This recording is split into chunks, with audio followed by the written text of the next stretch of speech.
Queridos hermanos y hermanas, nuevamente estamos con ustedes para continuar con esta tercera parte de este tema, el Evangelio y la Divina Voluntad. Tomad y comed, esto es mi cuerpo. Tercera parte. Bien, continuando con la lectura de este volumen 11 del reino del fiat divino en medio de las criaturas, libro del cielo, con respecto a la Eucaristía, vamos a leer un escrito que le dictó Jesús el 13 de noviembre de 1915, volumen 11. Y dice el título: Necesidad de Jesús de comulgarse a sí mismo antes de darse a los demás. ¿Cómo debe el alma ofrecer la comunión? Dice Luisa: después de haber recibido la Santa Comunión, pensaba para mí cómo debía ofrecerla para complacer a Jesús. Entonces él, siempre benigno, me dijo: hija mía, si quieres agradarme de verdad, ofrécela como la ofreció mi misma humanidad. Yo, antes de darme la comunión a los demás, me comulgué a mí mismo y quise hacer esto para dar al Padre la gloria completa de todas las comuniones de las criaturas y para encerrar en mí todas las reparaciones de todos los sacrilegios y de todas las ofensas que habría de recibir en el sacramento. Lo que les dije en la última parte del video anterior, que solamente podemos dar gloria y adoración perfecta a Dios con sus obras. Les había dicho que eso está encerrado en el auto único de Dios, y el auto único de Dios está formado por las obras ad intra y ad extra. Las obras ad intra son la generación del Verbo y la procedencia del Espíritu Santo. Y las obras ad extra son los tres fiat, de la creación, de la redención y de la santificación. Les había mencionado que para dar esta gloria perfecta y adoración perfecta nos unimos a Jesús y con Él damos esa adoración en las obras de la Santísima Trinidad primera. Después, con el fiat de la creación, con todas las criaturas, la naturaleza, los animalitos y las criaturas humanas. Y en la redención que nos faltó mencionar, pues estamos ahí también unidos a Jesús, adorando y dando una gloria universal a Dios por todo lo que hizo Jesús en su vida redentora, junto con María Santísima, que es nuestra Madre corredentora. Todos sus milagros, su evangelización, su sacrificio, su pasión, muerte y resurrección, todo lo grandioso que ha hecho. Y en esa redención también ya nos dejó iniciado cómo alcanzar la santidad humana, si hacemos la voluntad de Dios y seguimos sus enseñanzas. Pero también ya nos dejó con los escritos dados por Jesús a Luisa Picarreta, ya el inicio para el tercer fiat, que es la obra del fiat voluntas tua, la santificación divina, y que Luisa Picarreta, que es la que hizo esta tercera obra, es la que cumplió con el pedido de Jesús. Y ella, viviendo los escritos de esos 36 volúmenes que le había dictado, pues llegó a formar el reino de la divina voluntad. Ya está ahora ya en medio de nosotros, a raíz de su muerte, el reino de la divina voluntad. Y que si nosotros vivimos el divino querer, ya tenemos ese acceso al reino de la divina voluntad, aquí en esta tierra. Entonces, eso es la verdadera glorificación y adoración que podemos hacer en la comunión. Pero también, como dice aquí Jesús, actos de reparación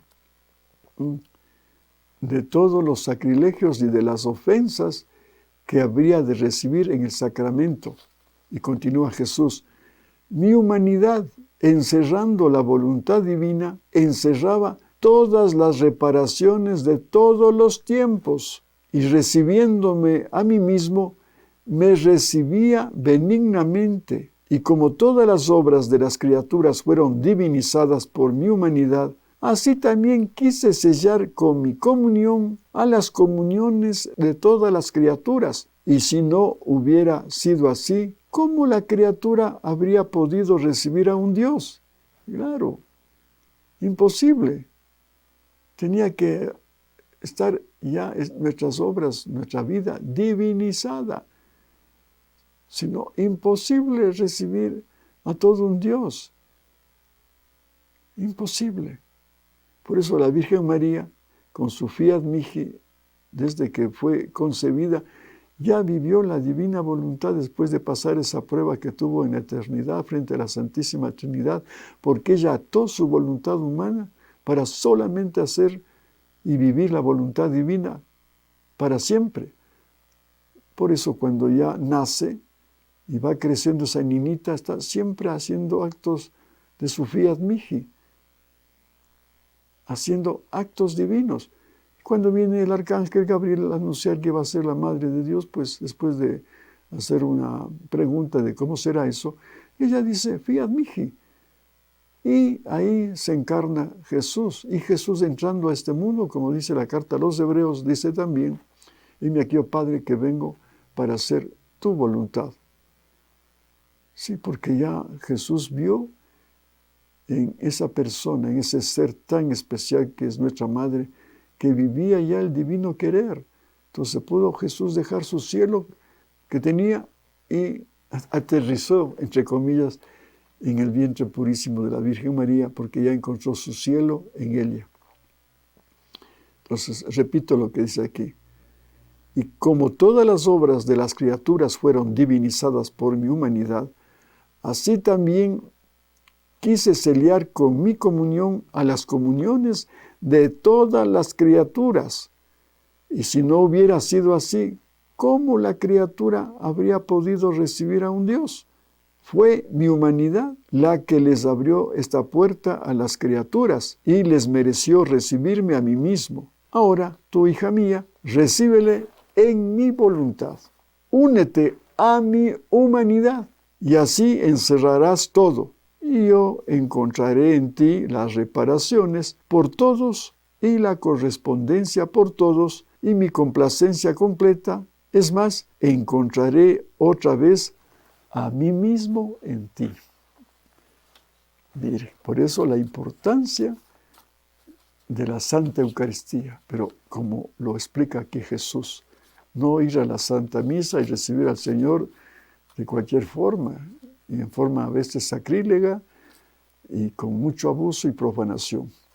Bien, entonces, mire, este escrito también ha sido de mucha luz para nosotros y vamos a continuar con otro escrito. Esto corresponde al 8 de septiembre de 1916. 8 de septiembre de 1916, del mismo volumen 11. ¿Y qué dice el título de este escrito? El alma en la divina voluntad debe repetir lo que Jesús hizo en ella.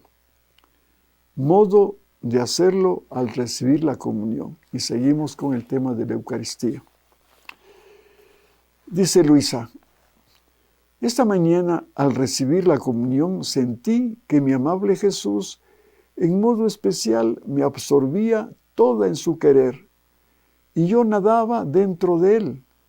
Pero ¿quién puede decir lo que yo sentía? Yo no tengo palabras para expresarme. Y entonces Jesús me dijo, hija mía, por cuánto tiempo el alma está en mi voluntad, tanto de vida divina puede decir que hace en la tierra. Por cuánto tiempo el alma está en mi voluntad, tanto de vida divina puede decir que hace en la tierra. Oh, cómo me agrada cuando veo que el alma entra en mi voluntad para hacer vida divina. ¿Cómo le agradamos al Señor cuando nuestras almas entran en su voluntad para hacer ¿qué? Vida divina? Porque la voluntad divina es el motor que mueve los atributos divinos, hemos dicho, para formar una vida divina. Mucho me agrada ver a las almas que repiten en mi voluntad lo que hacía mi humanidad en ella. Mucho me agrada ver a las almas que repiten en mi voluntad lo que hacía mi humanidad en ella. Entonces volvemos a ser otro Jesús en el sentido que está aquí expresando. Lo que Él hacía, pues Él nuevamente lo hace aquí con nosotros. Él fue carpintero. ¿Cuántos oficios puede hacer con nosotros de ingeniero, constructor, ama de casa, obrero? Tantos trabajos que puede realizar ahora, lo que Él no hizo porque era carpintero. En los alimentos, ¿cuánto podemos hacerle participar de los alimentos que Él no comió? Pero si vivimos la divina voluntad, Él lo va a saborear, porque la divina voluntad no tiene tiempo ni espacio, ni lugar, ni personas. Todo está en acto cuando hacemos y vivimos la divina voluntad. Y Él saborea lo que Él no pudo saborear en su tierra, porque no había esos alimentos que tenemos nosotros, por ejemplo, aquí en América, en Ecuador, las papas, el maíz, el choclo que decimos, ¿no? Tantas cosas ricas. Entonces Él saborea, porque también son creadas por Dios, ¿no? Y esparcidas en forma generosa en todo el mundo, sus productos. Y dice Jesús, cuando yo instituí el sacramento eucarístico y me di en comunión a los apóstoles, yo me comulgué a mí mismo en la voluntad del Padre. Y con esto no solo reparaba, sino que encontrando en la divina voluntad la inmensidad, la omnividencia de todo y de todos, yo abrazaba a todos y me daba en comunión a todos. Y viendo que muchos no habrían tomado parte en el sacramento, y al Padre ofendido porque no querían recibir la vida, yo daba la gloria, como si todos hubieran recibido la Santa Comunión. Daba al Padre por cada uno la satisfacción y la gloria de una vida divina. Él como llena esos vacíos de amor, esas faltas de comunión que no realiza el hombre, a veces por falta de conocimiento o porque están alejados de Dios, o inclusive siendo católicos que debemos ir a la Santa Misa, pues a recibir la Santa Eucaristía. A veces damos preferencia a otras cosas. Somos de una tibieza tal que realmente el Señor tiene que llenar esos vacíos. Y Él comulga en esa comunión que hizo de sí mismo por todos los que no han comulgado. ¿Para qué? Para consolar y dar gloria y gratitud al Padre Dios a nombre de esta gente ingrata. También tú ahora, le dice, y a nosotros, recibe la comunión en mi voluntad. Repite todo. Darás a mí mismo a todos, como yo quería darme a todos, y me darás la gloria, como si todos hubieran recibido la comunión. Entonces, ahí lo que decíamos anteriormente. ¿Cómo podemos glorificar al Señor en la comunión? Con sus obras, pero siempre unidos a Jesús para con Él llenar todos sus vacíos de amor y dar la gloria y alabanza universal por todos los que están comulgando y aún por los que no han comulgado. Mi corazón se siente enternecido cuando ve que la criatura, no pudiendo darme nada de ella que sea digno de mí, toma mis cosas, las hace suyas, imita como lo hice yo, y para agradarme me las da. Y yo, en mi complacencia, le voy repitiendo, bravo, hija mía, has hecho precisamente lo que hacía yo. Entonces el modelo es Jesús en todo. Por ejemplo, en su palabra. Qué bueno darle gloria a Dios en su palabra.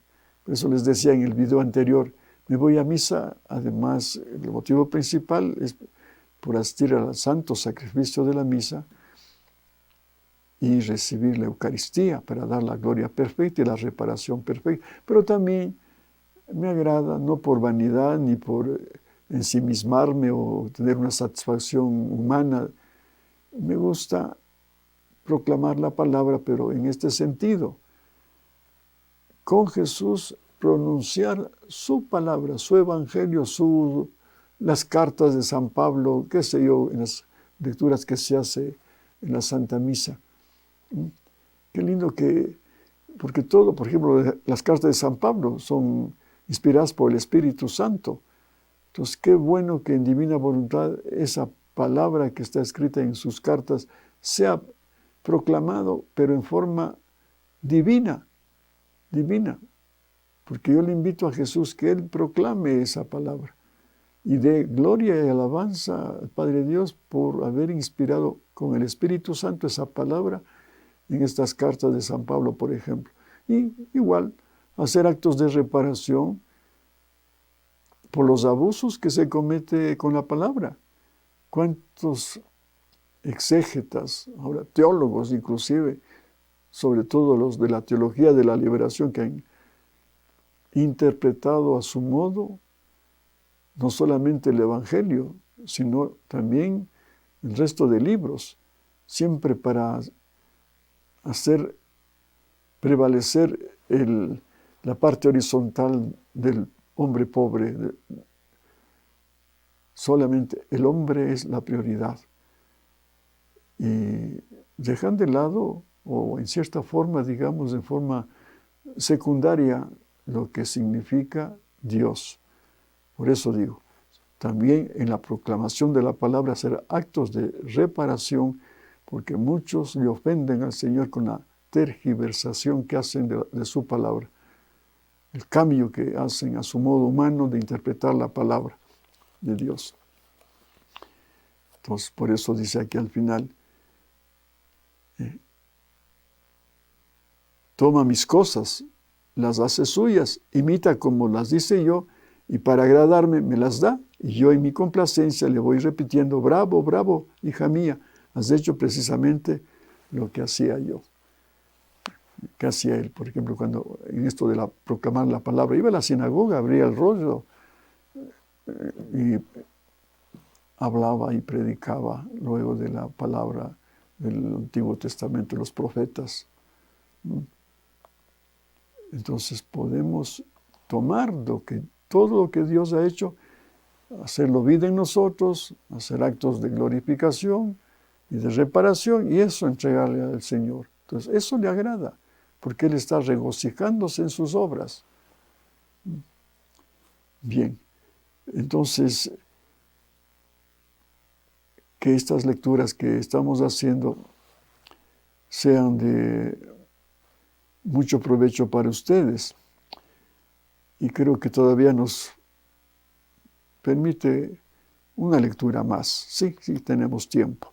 Entonces vamos a tomar la lectura de este escrito del 24 de febrero de 1917. Y dice el texto: el alma, al recibir la comunión, debe consumarse en Jesús y dar la gloria completa de la vida sacramental de Jesús a nombre de todos. Dice Luisa: habiendo recibido la comunión, tenía estrechado a mi corazón a mi dulce Jesús y le decía: vida mía, cuánto quisiera hacer lo que hiciste tú mismo cuando te recibiste sacramentado, a fin de que puedas encontrar en mí tus mismos contentos, tus mismas oraciones, tus mismas reparaciones. Entonces, mi siempre amable Jesús me dijo: hija mía, en este breve giro de la hostia encerré todo, y por esto quise recibirme a mí mismo para hacer actos de glorificar al Padre dignamente por las criaturas que recibirían a un Dios, y daba a las criaturas el fruto completo de mi vida sacramental.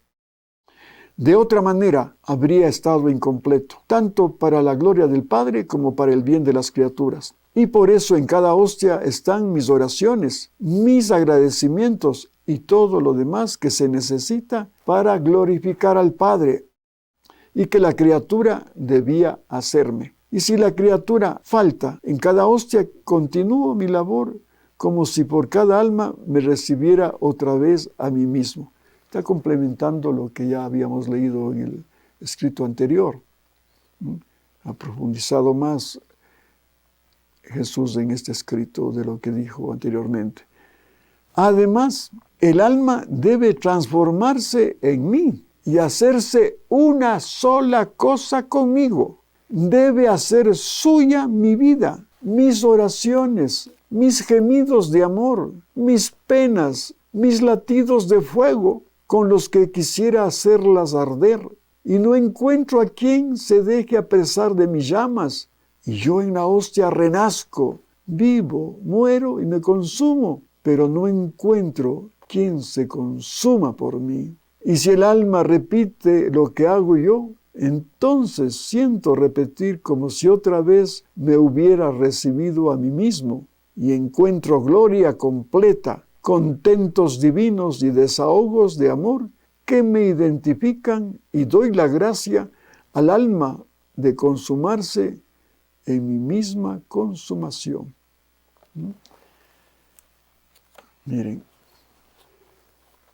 hemos visto, por ejemplo, en las velitas estas que ponemos a veces en los altares, ¿no? O en un santo. ¿Y qué pasa? Que cuando unimos dos velas, cada una con su llama respectiva, cómo esas dos llamitas se hacen una sola y como que se enciende más la luz y el calor. Y así es lo que yo entiendo que el Señor quiere, que nos unamos y nos consumamos con todo lo que Él es, con su vida unida a nuestra vida, su vida divina unida a nuestra vida humana, pero unidas bajo un solo querer, el querer de Dios. Y entonces con Jesús podemos darle también nuestro amor, ya divinizado con su amor del mismo. Nuestro sufrimiento, si estamos padeciendo algún problema, qué bueno unirnos a Jesús con nuestros padecimientos para que Él también comparta ese dolor, ese sufrimiento. O sea, como en un matrimonio, como hacemos las promesas en el matrimonio, ¿no? En la salud, en la enfermedad, en la abundancia, en la prosperidad, en la pobreza. Ser una sola cosa. Y entonces ahí viene el amor perfecto y la consumación perfecta. Inclusive en el amor humano hablando, qué bello que una pareja se amen cristianamente, profundamente, y se unan y se consuman en un solo amor, en una sola entrega, y de esa unión, ¿cómo puede nacer un niño, un hijo que venga a dar alegría a ese hogar? Porque estamos haciendo la voluntad de Dios, porque el mismo Jesús dijo, creceos y multiplicaos. Está precisamente en el Génesis, pero en general nos da a entender eso Jesús, y con la doctrina de la Iglesia, que en el Catecismo nos dice que en el matrimonio uno tiene que estar abierto a la vida y no usar tantos métodos pecaminosos para no tener hijos. El uso de condones, de preservativos, de cremas. Bueno, hay tantas cosas ahora que ha inventado el hombre para impedir la vida, ¿no? Entonces, eso no le agrada al Señor. Él quiere que haya esa consumación de un amor perfecto y que Si estás casado por la Iglesia Católica, tienes una bendición especial de Dios, pero para que hagas su voluntad en el matrimonio, viviendo la pureza del matrimonio y engendrando hijos para su gloria. Entonces él también se llena de gozo porque aumentan los hijos, y si son formados cristianamente, es un hijo más que entra a su reino. Entonces miren, son escritos que realmente nos enseñan muchísimo, cómo él está ansioso, está deseoso de que lo que él hizo repitamos nosotros, pero no aislados de él, sino seamos uno con él, como dice la misma palabra de Dios. Yo en ellos, dice el Evangelio de San Juan, tú en mí, para que ellos sean una sola cosa con nosotros, como tú, Padre, eres una sola cosa conmigo. Esa es la consumación del amor, la unidad. Así es, hermanos, ha sido pues motivo de mucha satisfacción poder compartir estos escritos sobre la Eucaristía que nos explica Jesús a través de estos escritos dados por Jesús a Luisa Picarreta, que nos van aclarando e incentivando más el amor a la Eucaristía física, pero también, si es que no hay la forma de hacer realidad este deseo del Señor, lo hagamos espiritualmente, cuando todas las puertas se nos hayan cerrado por cualquier circunstancia de la vida. Pero Él no quiere permanecer solo, ni nosotros queremos estar aislados de Dios, más allá de cualquier impedimento. Sigamos con Jesús haciendo actos divinos, siendo hostias vivas. Nos queda una lectura más que lo haremos en el siguiente video. Mientras tanto, reciban nuestro saludo cariñoso de despedida. Hasta una próxima oportunidad, si Dios lo permite.